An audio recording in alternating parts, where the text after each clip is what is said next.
ჩემი ასეთი გადაწყვეტილება გამოწვეულია იმით, რომ ბოლო პერიოდში უკვე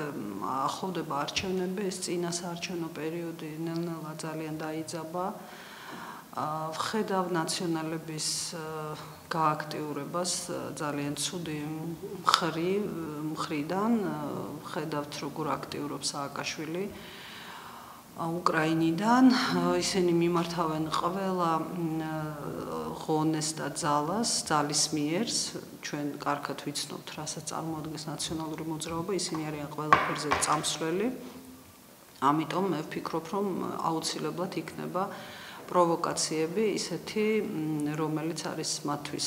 დამახასიათებელი, ამიტომ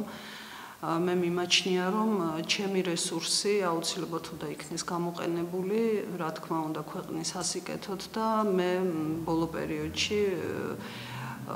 ვადევნებდი თვალყურს, რა თქმა უნდა, ბატონ თამას, მის გამოსვლებს, მის აზრებს, მის შეფასებებს და ბევრ რაღაცაში მე მას ვეთანხმები და ემთხვა ჩემი შეხედულებები მის შეხედულებებს და მივიღე მისგან შემოთავაზება, რაზედაც დავთანხმდი, რაზედაც გადავწყვიტე, რომ ეს ნაბიჯი გადამედგა და უკვე აქტიურად ჩავრთულიყავი პოლიტიკაში ოფიციალურად, ასე ვთქვათ, თორე მე ვთვლი, რომ მთელი 12 წელია უკვე პოლიტიკაში ძალაუნებურად ვარ, მინდოდა ეს თუ არ მინდოდა განაპირობა ჩვენმა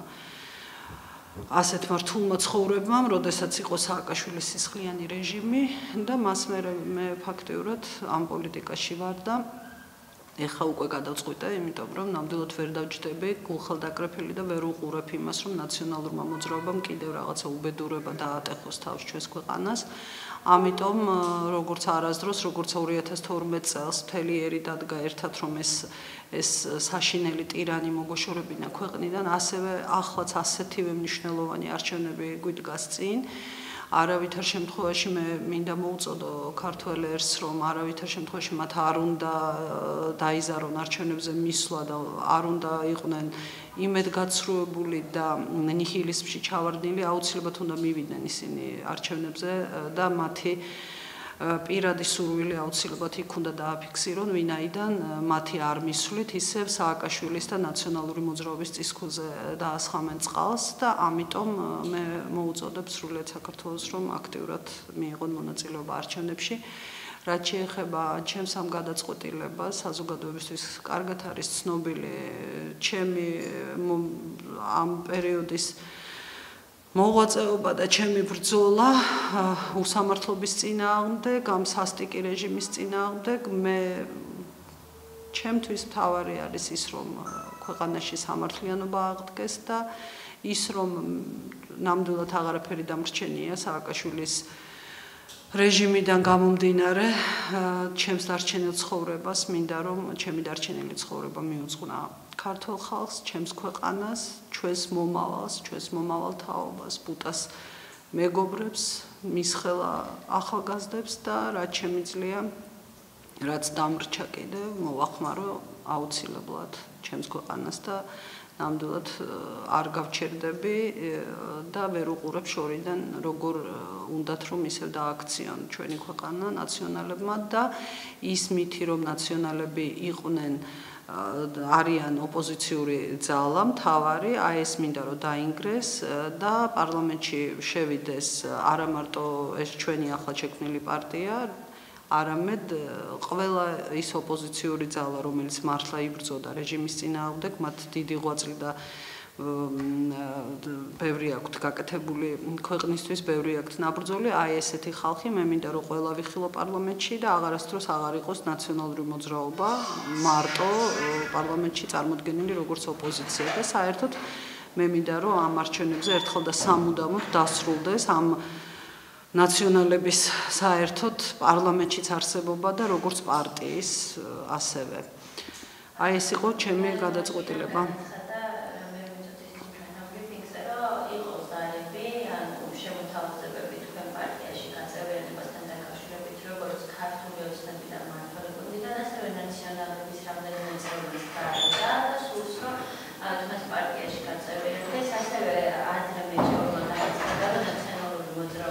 მის ინტერესებს დაემთხვა და ამ შემთხვევაში შეიძლებოდა რომ გვეხილა კიდეც იქიდან რამდენიმე წევრი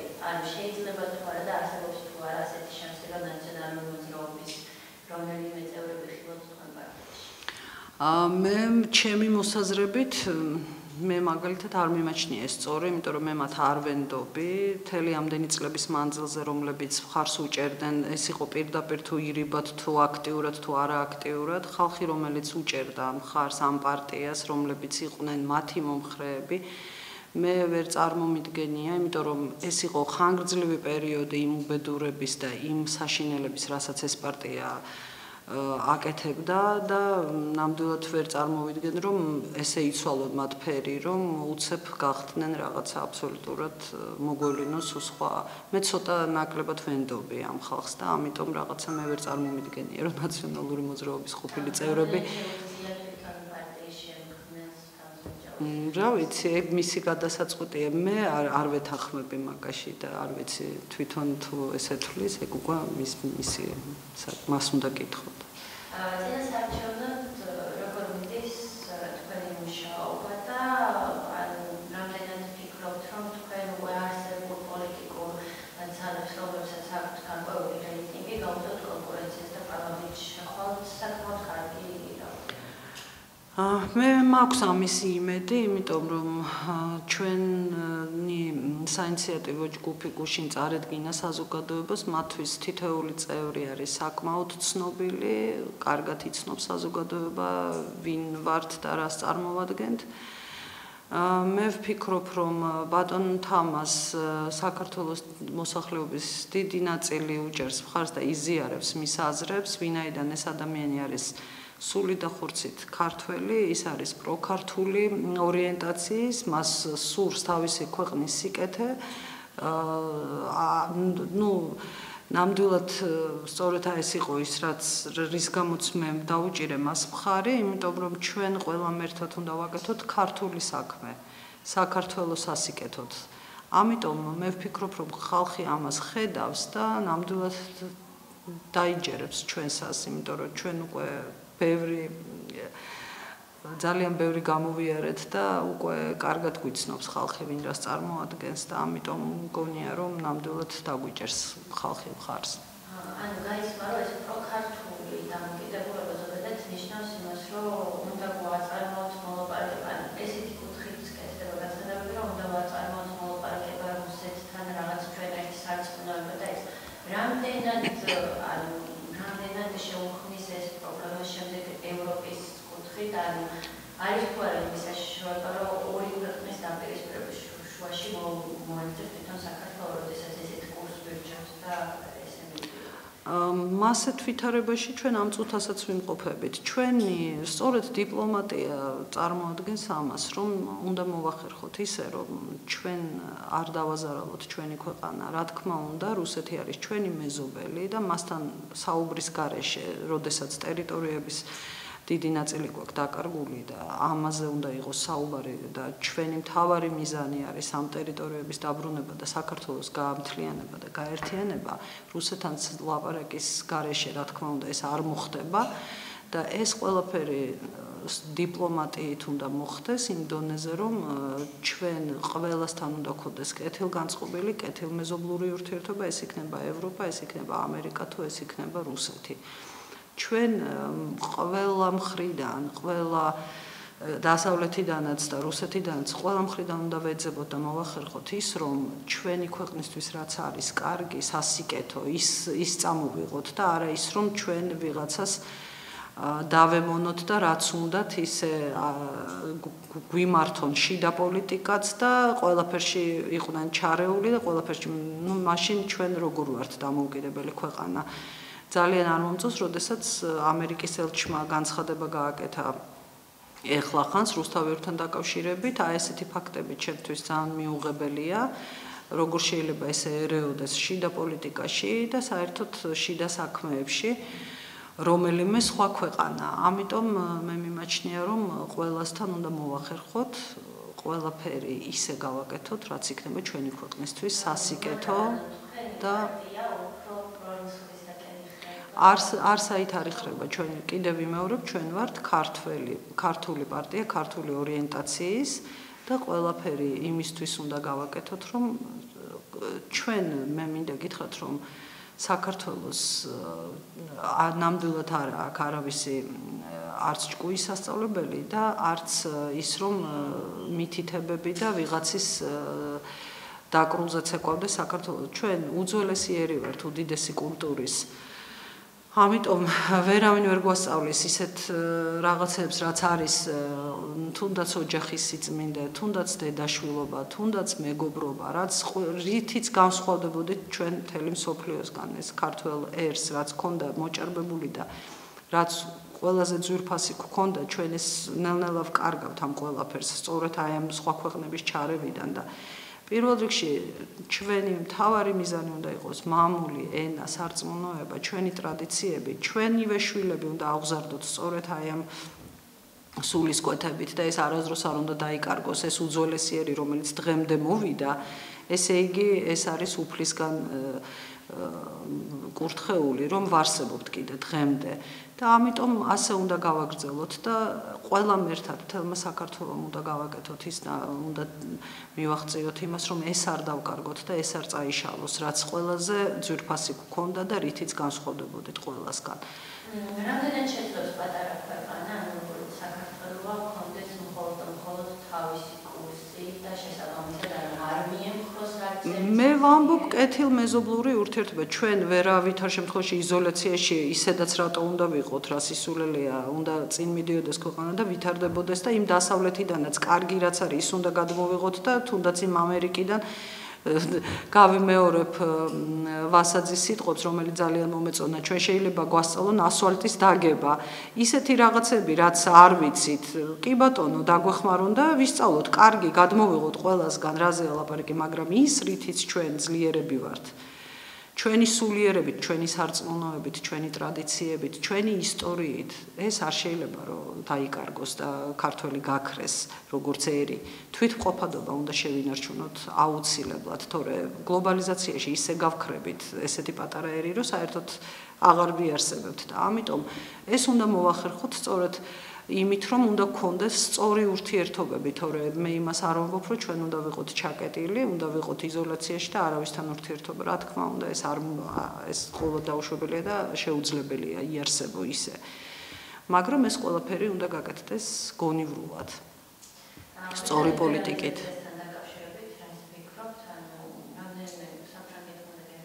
დიახ.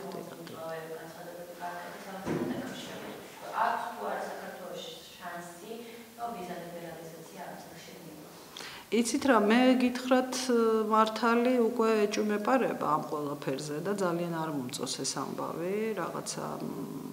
ნამდვილად არ ველოდი, იმიტომ რომ მართლაც ყველაფერი შევასრულეთ საქართველომ, რაც გქონდა მითითებები და დავალებები. რატომ არ უნდა შევიდეთ და ესეც აი თუნდაც ეს მაგალითი უკვე რაღაცა ეჭვებს პადებს. ისევე როგორც ამ ნატოს კარზე კაკუნი ამდენი წლების მანძილზე. რა ვიცი, ცოტა საეჭვოა ჩემთვის ეს და ვნახოთ ღმერთმა ქნას, ნამდვილად მოხდეს ის, რასაც გვირდებოდნენ და ძალიან საწყენი იქნება თუ ეს არ მოხდება. თუმცა ეჭვები მაქვს მე. ჩაივეს ოქტომბრის არჩევნები, ჩვენ შუალედურ არჩევნებზე ვიხილეთ დაპირისპირება, საკმაოდ პატარა არჩევნებზე მოხდა ისეთი ინციდენტი, რომელმაც საზოგადოების ძალიან დიდი ასე ვთქვათ აგრესიაც გამოიწვია ამასთან დაკავშირებით და ჩართულობა შეიძლება თუ არა რომ ვიხილოთ კიდევ ოქტომბერში პროვოკაციები, რომელსაც წამოიღება სხვადასხვა პარტიები, არა მხოლოდ მართალი გუნდი და ჩაიროსვლა საერთოდ მშვიდობიან ეს არჩევნები. მე ჩემს გამოსვლებში არაერთხელ აღვნიშნე და თქვენთანაც ვისაუბრე, რომ ნაციონალური მოძრაობა აუცილებლად მიმართავს ძალისმიერ მეთოდებს, ყველა პროვოკაციებს, ისინი აპირებენ, ჩვენ არაერთი სატელეფონო ჩანაწერებიც მოვისმინეთ, რას გეგმავენ, მათ აქვთ მთელი გეგმა შემუშავებული, რომ ეს პროვოკაციები უნდა მოაწყონ. რაც შეეხება ამ ინციდენტს, რაც მოხდა მკორცხელში, ეს რა თქმა უნდა იყო ნაციონალური მოძრაობის დაგეგმილი და მე არც იმას გამოვრიცხავ, რომ ხალხში იმხელა აგრესია მათ მიმართ დაგროვილი, ვინაიდან მართლა გაანადგურეს და გააუბედურეს უამრავი ადამიანი და ეს ემოცია ძალიან რთულია, როდესაც მით უმეტეს დასჯილები არავინ არ არის, პასუხი არავინ არ აგო იმ ქმედებებზე, რაც სააკაშვილის რეჟიმმა ჩაიდინა, ძალიან მცირე ნაწილია მხოლოდ დასჯილი ამ ყველაფრის გამო და ხალხში არის დაგროვილი ეს და როდესაც ხელისუფლება არ აღადგენს სამართალს და პასუხს არ აგებინებს დამნაშავეებს, ეს უკვე გადადის იმაში, რომ ხალხი იძულებულია, რომ თვითონ გააჩინოს სამართალი. ამიტომ მე მოუწოდებდი ხელისუფლებას, რომ დროულად იქნეს უნდა აღკვეთილი, რა თქმა უნდა იქნება ეს პროვოკაციები და აპირებენ ნაციონალური მოძრაობა აუცილებლად ყველაფერს ეცდებიან, რომ რაღაცა ძალისმიერი მეთოდებით დაბრუნდეს სათავეში, პირდაპირ გვეუბნებიან თუნდაც ჩემი სასამართლო პროცესების პერიოდში ის დამნაშავეები, ვინც ზიან საბრალდებო სკამზე, პირდაპირ გვეუბნებიან, რომ ჩვენ ოქტომბერში დავბრუნდებით, თქვენ ნახავთ, ჩვენ ძალიან ცოტა ხნით ვართ ახლა ციხეში და აი მე ნახავთ თქვენ იჯდებით აქ და აი ესე ძალიან დიდი იმედებით არიან, რომ ოქტომბერში ისევ უნდა დაბრუნდეთ. ამიტომ პასუხისგებლობა იმაზე, რომ ხელისუფლებამ უნდა აღკვეთოს დროულად ეს პროვოკაციები და ამაზე ძალიან სერიოზულად უნდა გაამახვილოს ყურადღება და დროულად მოახდინოს რეაგირება, ამაზე რა თქმა უნდა პასუხისგებლობა უკვე ეკისრება ხელისუფლებას და მან უნდა მოახერხოს ის, რომ ავიცილოთ თავიდან აი ესეთი ინციდენტები, რაც მოხდა კორცხალში. და კორცხალის ინციდენტთან დაკავშირებით ან გაკავდა მხოლოდ დიახ. ჩემთვის ეს ძალიან გასაკვირია. რა თქმა უნდა. დიახ. რა თქმა უნდა, ეს ჩემთვის ძალიან გამაუცა ამ ფაქტმა, იმიტომ რომ ძალიან კარგად ჩანან კადრებში ნაციონალური მოძრაობის ზონდერები, რომლებიც წინასწარ ყავდათ იქ ჩაყვანილი და მომზადებული და რატომღაც პასუხი აგებინეს აქეთა მხარეს და არ არის როგორ ესე მოხდა, რომ პირდაპირ ესენი დაეტაკენ თუ რა ხდება, ჩვეულებრივი ჩხუბი იყო და როგორ შეიძლებოდა რომ მათგან არ იყოს მით უმეტეს რომ მათგან მომდინარეობდა ეს ყველაფერი აუცილებლად უნდა ყოფილიყო იქით ამ მხარესაც დასჯილი თუ კი ამათ აგებინეს პასუხი ასევე უნდა ეგოთ მათაც პასუხი და ალბათ მიიღებენ ზომებს იმიტომ რომ ყველა ჩანს ვიდეო მასალა არსებობს სადაც ძალიან კარგად ჩანან ის პიროვნებები ვინც არიან სააკაშვილის ზონდერები ცნობილი